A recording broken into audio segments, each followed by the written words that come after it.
you're going to be all excited the first couple days. You're going to box it together. You're going to, you know, like I did, you know, you're going to have to set it up according to how you want to play, your playing style. You know, everybody's got a kit set up that's different. If you're a jazz drummer, if you're a rock drummer, if you're metal, if you like your cymbals high, if you like them low, you can change that, because a lot of the, you know, all the acoustic kits are doing the same thing. But the thing that's different from my perspective with the electronic kits is, you know, you get an acoustic kit, you get the cymbal, that's the sound you get. All right, you can move them around and place them. When you get your tom on an acoustic kit, that's the sound you get. Okay, then you set it up and you get going, and you're gonna maintain it, you're gonna, you know, tune it and wipe it down and do all the other stuff. But this is the thing you're gonna be spending most of your time with in this box. Okay, you're gonna be in there tweaking, you're gonna be in there EQing, compressing, you're gonna be rebalancing sounds. You know, you're gonna be swapping out instruments.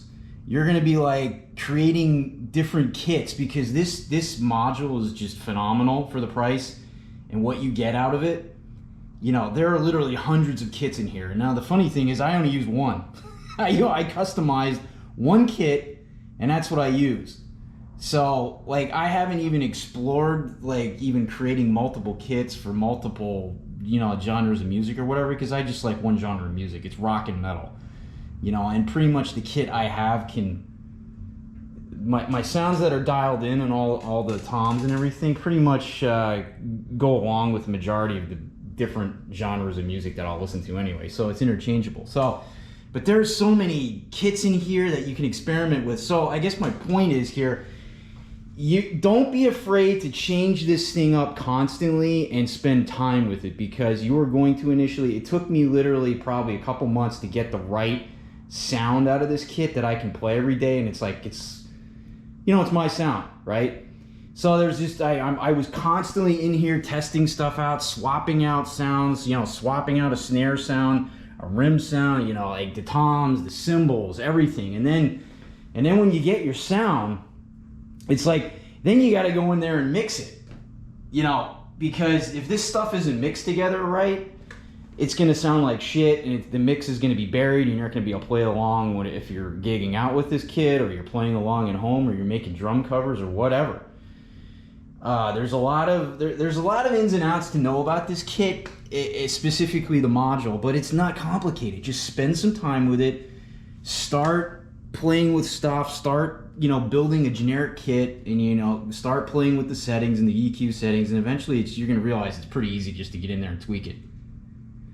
But at first it can be overwhelming, because that's probably for me the most annoying part, and a lot of people probably will be too, because, you know, all these modules are somewhat different. If you get a Roland, or you get an Alesis, or you get whatever else, they're all different modules, so you got to learn the module, and that's the big thing. So like for me, I swapped out the hi-hat numerous times. I didn't like the sound. I went with the snare sound pretty much. I tested a lot of them, but I found that Big Bird snare kit was the cool one, and I pretty much went with a lot of the Big Bird, you know, factory toms. But then I have the rims there. I put cymbals in here, I put a cymbal on the rim, I put a china on here, and I put a bell here, and then it's like you got to go in and mix it and compress it, because when you play the tom, you don't want the rim drowning out that tom, so it's like you can't mix that right there. You have to actually manually go in and do it in the box on like the rim here. So you can mix your toms here, but in order to really make this thing pop, and even if you're adding other cymbals, if you want to get those drum splitters and add other cymbals, you're gonna have to do the same thing, because if you don't have to make use of the rims, you don't have to, trust me. You can just do the cymbals up here and the toms and whatever, and you can mix everything right there. You may have to get in there and tweak and compress and EQ some things to make it smooth, but for the most part, I didn't opt to just take, I didn't opt to split out and add cymbals. It's just a personal choice. I have a crash cymbal here, and I have a splash on the rim programmed. Okay, it's separate from the toms. Okay, So then you got to balance that out. So you're gonna have to fool with that, and then you realize, man, I recently just changed the bell, the ride bell up here. So I have the stick ride, which is a different sound. Then you have the crash on the edge with different stuff. So I tweaked this one, but the bell, I was going through all the sounds on the module. I'm like, man, I can't find the right bell, and I finally found the right one that makes sense for me about 6 months after I got the kit, using different sounds. So you gotta take the time and go through and play with these sounds and just experiment with them all and like see what they all sound like, because you're gonna actually discover, like, if you in there and you're like, oh, how did I miss this? Because I didn't take the time to just manually go through it, you know. So same thing with the cymbals. You know, I swapped out the cymbals for the majority of the time. I'm always like testing out the cymbals, and then you go and you got to go in and tweak when you hit up here versus the crash the edge here, because you get a different stick noise up here versus the edge. So you got to go program that. So that's the bulk of the work with this thing. If you guys can get past that, you're gonna just really be happy with this kit, as I am. But the point of this video is don't be afraid to change this thing up constantly and spend time with it, because it's going to take a bit, I think, to get your. It took me literally 8 months of just experimenting with this thing to get my main kit the way I want it, customized. You know, and you know, so for whatever this video is worth, that's just a few comments I have on this kit. But this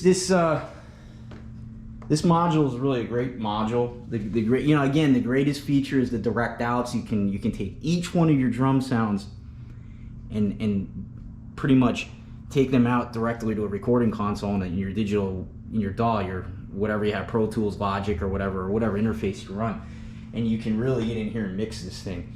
You can't do that with a lot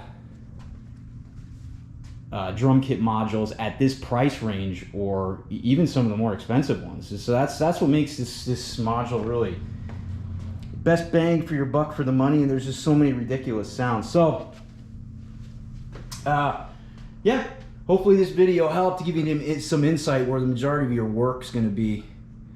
But learn that module, get familiar with it, just spend the time with it, and don't overwhelm yourself when you open this thing up and set it up, because you're going to end up changing this thing around months and months later like I did. And I'm still learning the drum sounds, but I finally, it's about probably like 9 months now after having this kit.